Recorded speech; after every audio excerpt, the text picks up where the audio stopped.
After the Whistle starts in Altoona, where it's a bird, it's a plane. No, it's James Franklin in a helicopter.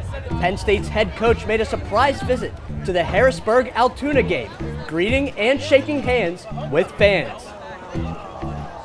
Hello and welcome to After the Whistle. Our video crews just got back tonight from that game and others all around District 6. Live from University Park, I'm Andrew Deal. And I'm Brooke Casey. We'll bring you all those highlights and a look at Penn State's change from whiteout to stripeout energy in just 12 short hours. Stick around for all that and more right here on After the Whistle.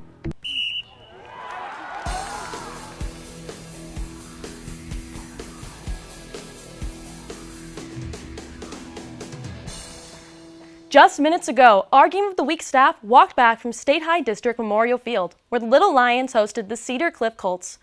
Last week, State High quarterback Eddie Corkery found his footing in his first game back from injury. Would he have the same success tonight? Jump around! The Cedar Cliff Colts come to Memorial Stadium to take on the State College Little Lions. We begin quickly here in State College. Eddie Corkery hits to Ty Salazar over the middle, and there he goes. Salazar all the way in for a 65-yard touchdown, 7-0 Little Lions. Later in the first quarter, Corkery uncorks one for 34 yards to Demir Code. He would be just 1 yard shy of a touchdown and would quickly lead to a score, 14-0. Now in the second, we come back to number 3, Ty Salazar, who takes a 15-yard pass into the end zone for his second touchdown of the night.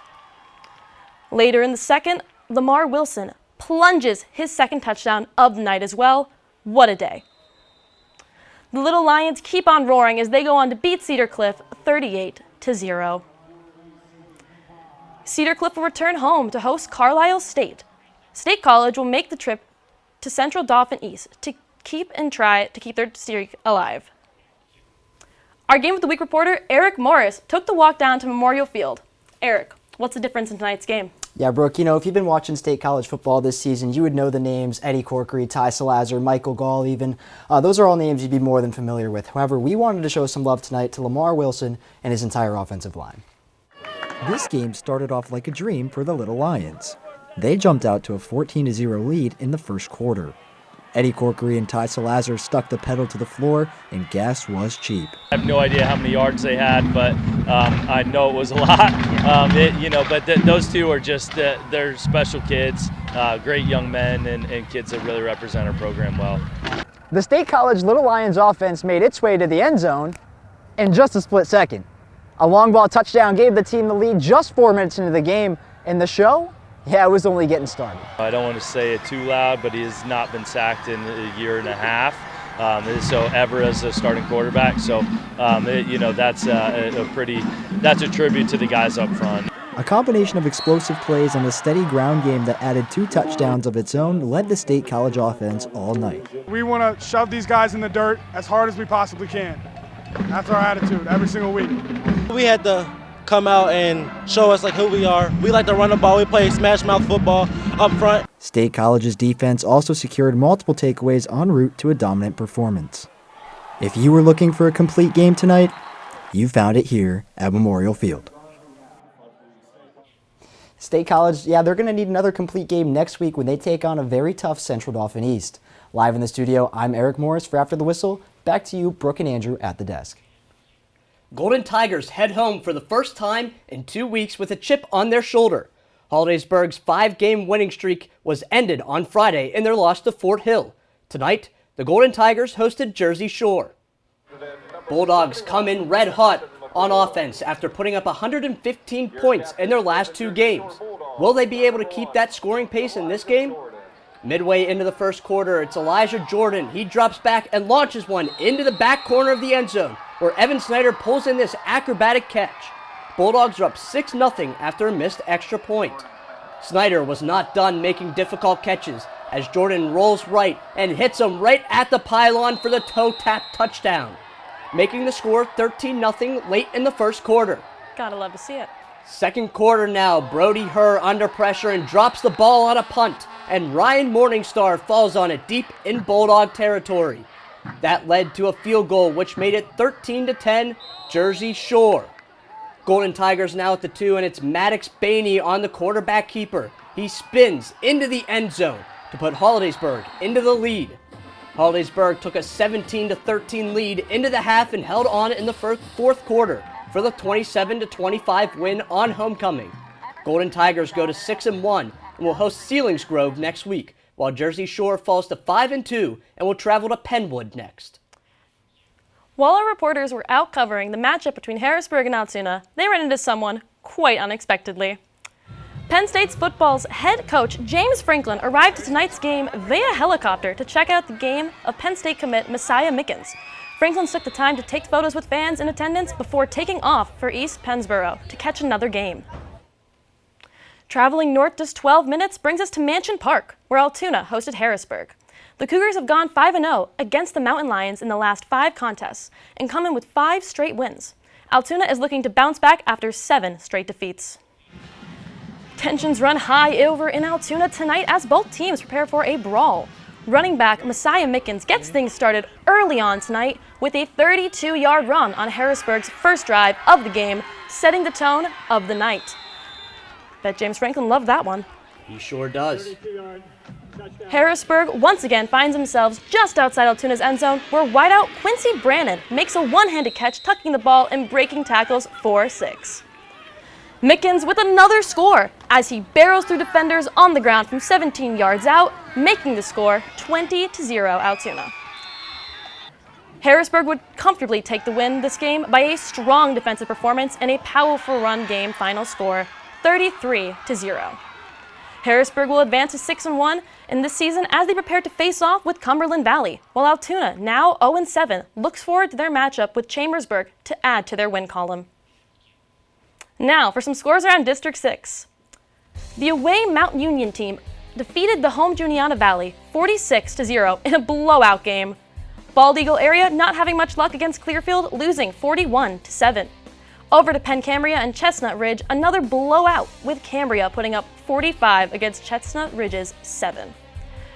Richlands cashed in tonight against Greater Johnstown, winning 14-49. Cambria Heights remains undefeated with a win tonight over Conemaugh Township, 43-6. Central Mountain took a trip to Montoursville to walk away with the 44-7 loss. Over in Claysburg, the Claysburg Kimmel Bulldogs proved that they were all bite tonight, with a huge win at home against Glendale, winning 47-0.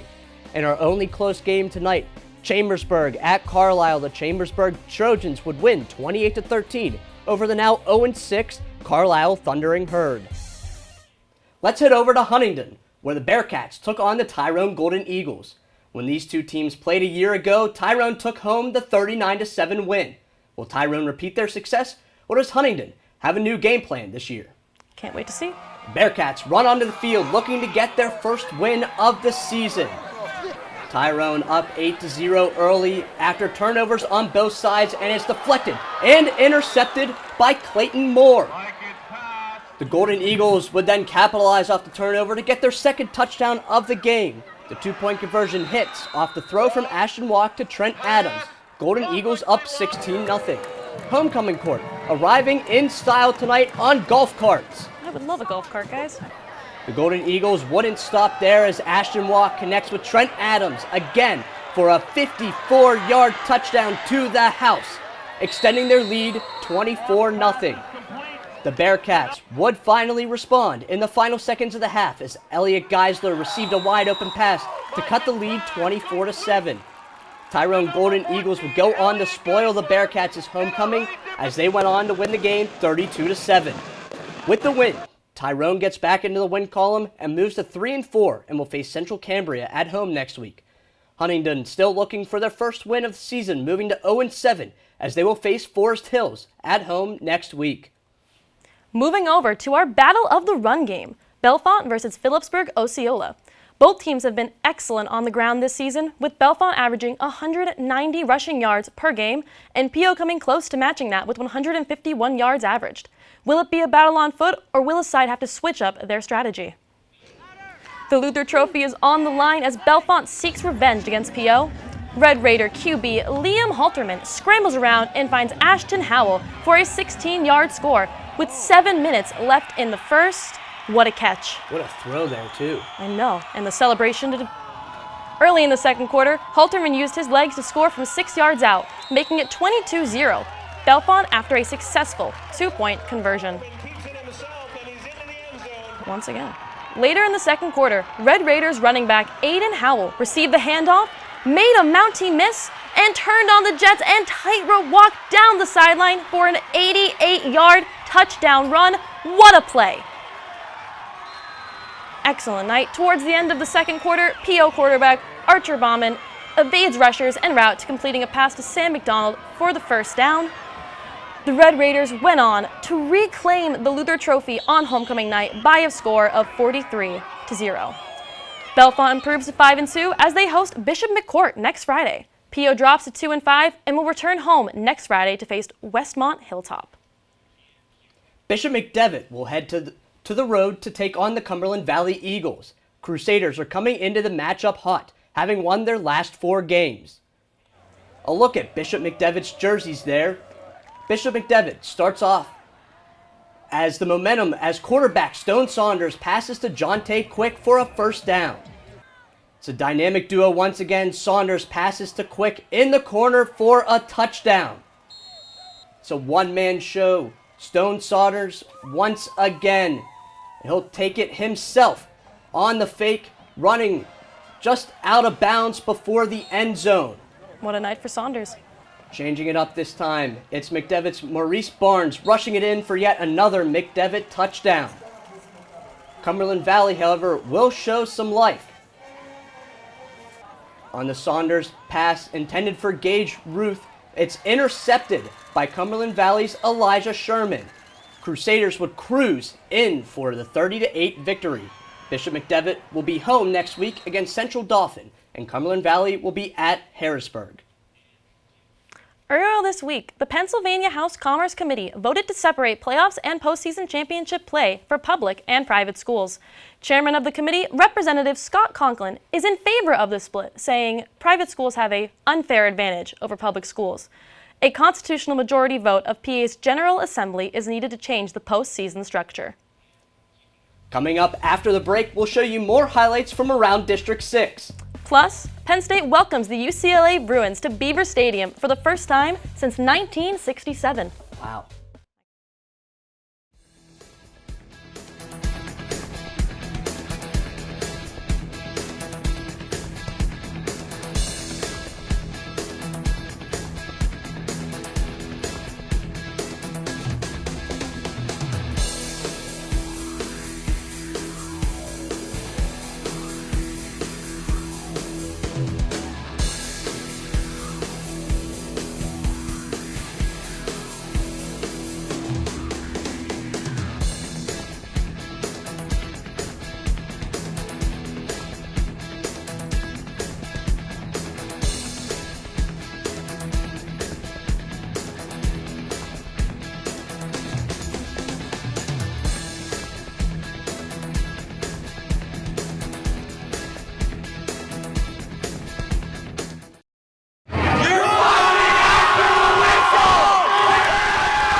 That's a student section giving our After the Whistle crew some love.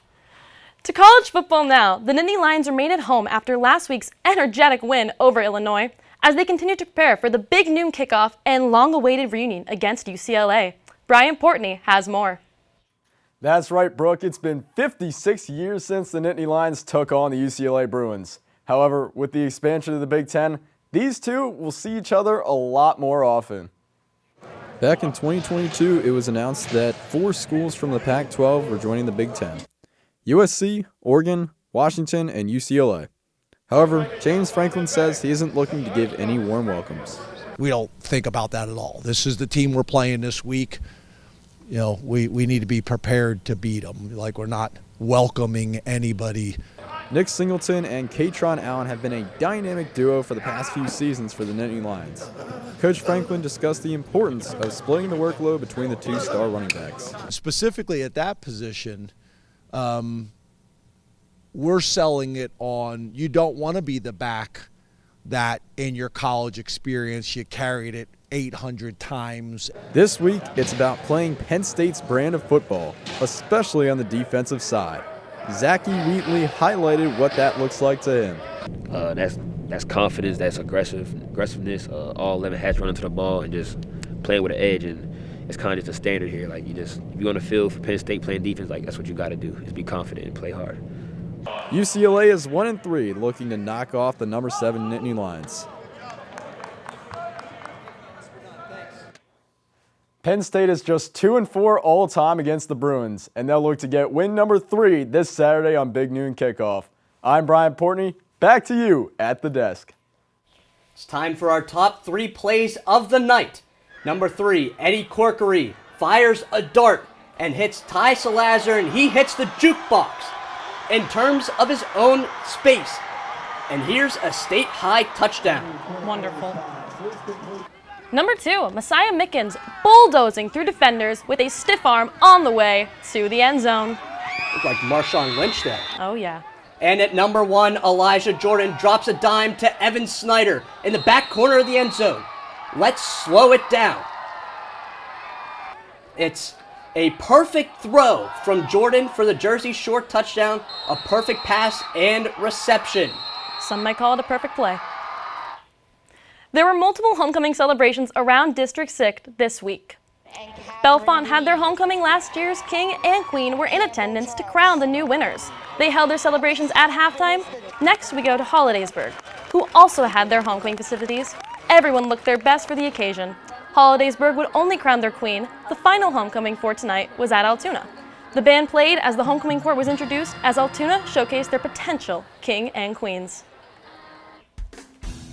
Well, homecoming is just coming to an end, and we're getting into some meaningful football. Yes, we are.